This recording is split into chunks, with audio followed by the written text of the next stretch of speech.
ఎందుకు దానికి అంత ప్రసిద్ధి చెందిందంటే తల్లిపాలు అనేది బిడ్డలకి కాపాడి అన్ని యాంటీబాడీస్, అన్ని వ్యాధుల కణాలు బిడ్డలు ఉంటుంది. ఎవరైనా తల్లులు ఒకే రకమైన పాలు ఇస్తారు, వాళ్ళకి బిడ్డకు తగినట్టుగా ఇస్తారు. అది కలిగిన తల్లులు, అలాంటి తల్లులు కూడా చాలా మంది ఉన్నారు. ఇప్పుడు కూడా దగ్గు, ఆయాసం, జలుబు రాదు బిడ్డకు, తర్వాత గుండె హార్ట్ అటాక్లు రావు. ఎక్కువగా వచ్చి తల్లిపాలలో ఎక్కువగా ఉంటుంది. అదేవిధంగా పిల్లలకి కాపాడి అన్ని యాంటీబాడీస్, అన్ని వ్యాధుల కణాలు బిడ్డలు ఉంటుంది.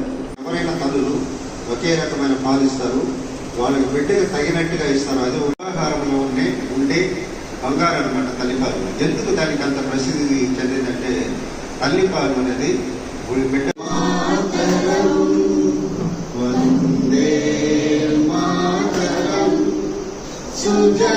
కలిగే నష్టాలు, ప్రపంచానికి కలిగే నష్టాల గురించి ప్రతి చోట అవగాహన సదస్సులు పెట్టుకుంటున్నారు.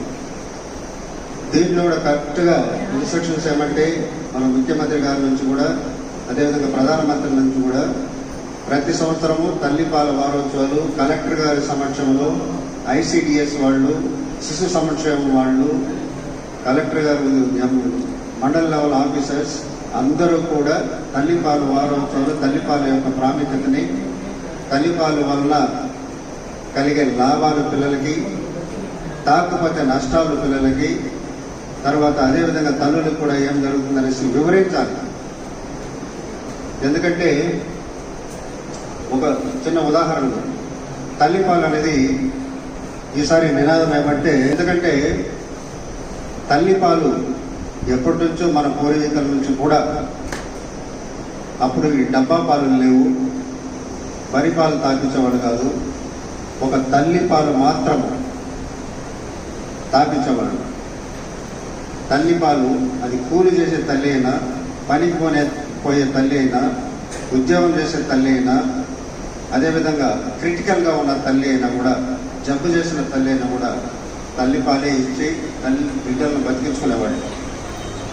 ఆ తల్లిపాల యొక్క ప్రాముఖ్యత ప్రపంచమంతటా కూడా చాలా బాగా జరుగుతూ ఉంది. కానీ మన ఇండియాలో కూడా జరుగుతూ ఉంది. అది కొన్ని కాస్మోపాలిటన్ సిటీస్కే సరిపోతా ఉంది. తల్లిపాలు బిడ్డ పుట్టిన వెంటనే అరగంటకు గంట లోపలనే తల్లిపాలు ఇవ్వాలి. తల్లిపాలు పాలామృతం అంటారు, తర్వాత అమృతానికే అమృతం అంటారు. తల్లిపాలు బిడ్డకు